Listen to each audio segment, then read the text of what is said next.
All right, so we are on our fourth example, and this is one that is super tricky because we don't have a great way of doing this without using a calculator. So I'm going to throw out right away that some people are going to be able to do this by converting these to decimals. That's okay, I guess. It's like, of my ways to do it, it would probably not be my favorite at all, maybe not even my second favorite, but it works, right? The way I do like to do this is I like to create two improper fractions when we add and subtract fractions, right? So in this situation, I would convert 3 2/5 into an improper fraction. And I do that by timesing the 5 and then adding the 2, right? That's an add, I promise. Timesing the 5 and then adding the 2. So this is going to be 3 times 5 is 15. And we keep the same denominator, right? 15 plus 2 over 5, which equals 17 over 5. And then here, same thing. 2 times 4 plus 1, right? 2 times 4 is 8 plus 1 over 4. And if you're ever curious why that's how you do it, just a reminder that if we were to make 2 into fourths, then it would be, well, that's 4 over 4 plus 4 over 4, which is 8 over 4, right? That's where the 8 comes from. Same thing with 3. 3 over 3 in fifths is 15 fifths. So we have 8 plus 1 over 4, which equals 9 over 4. Now we have these two numbers now, and they are our primary numbers, 17 over 5 and 9 over 4, and we have to add these numbers. In order to add these, we need to find the least common multiple, and there's multiple ways to do that, but the way that we're going to, I honestly, guys, sometimes we just know this, and I know that the least common multiple of these is 20, but the way you can do it is you can count them all out. So you have 5, 10, 15, 20, 25, and then 4, 8, 12. I promise that's an 8. 16, 20, 24. Oh, 20. So we need to multiply this so that it has 20 in the denominator, right? So in order to do that, let me go ahead and multiply that by 4 over 4. Remember, 4 over 4 is the same as 1, right? And 5 over 5 over here is the same as 1.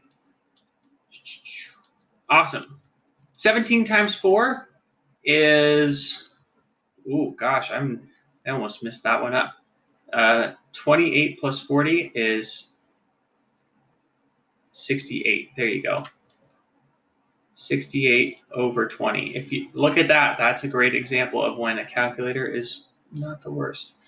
68 over 20 plus 9 times 5 is 45 over 20. Now we get to add 68 and 45. So I'm going to do that over here. 68 plus 45 equals 113 over 20. And I am going to go ahead and take out some of the numbers that we need. And, you know, I'm going to be honest with you, I don't think there is anything that can be simplified here. So what we're going to do is we're going to go ahead and divide 113 by 20. And that's going to be done as such. Again, here we have 20 divided by 113. How many times does 20 go to 11? 0. How many times can 20 go into 113? Well, let's check with 5. I think I actually know it's 5, but this is how you check. And then you would say minus 100.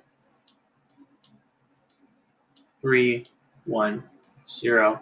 So that went in 5 times with a remainder of 13.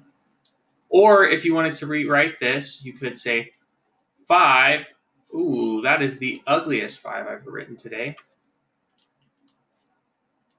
5 and 13 over 20. And that is our answer. Oh, guys, I made such a mistake. This is exactly how you would do it if they were both positives, but unfortunately, Mr. V is going a little bit crazy. So if these are both positives, that is exactly how you would do it. And we're going to say that I knew they were both positives. Now, to get on my soapbox, this is proof that these are so easy to make mistakes for, and you need to check your rules. And I did not check my rules. So be sure you check your rules. I'm going to make another video for, no, this is good. This is good. Go ahead and use what you learned here. 5 and 13/20 is our answer. Good job. If we had made this without the negative, I will just give you a brief rundown. Or with the negative, I'll give you a brief rundown. We do subtraction here, and then we would subtract. So actually, let's do the rest in green, right? So everything else is in green. This is a negative 68, which would mean we'd do negative 68 and 45 combined, which means we'd, well, subtract and take the sign of the bigger number. So 68 minus 45 equals 23 over 20, right? We still keep our denominator. And this is not a fraction bar, I promise. And then we take the sign of the 68 because that's negative. So we get negative 23 over 20, which equals 1 and negative 1 and 3/20. Ooh, this is a laggy drawing, but that's how you should have done it. This is a little bit of a longer video. Proof that even I, the great Mr. V, make mistakes. All right. I hope that was helpful. Remember, if you have questions, send me an email or a Canvas message. Both work.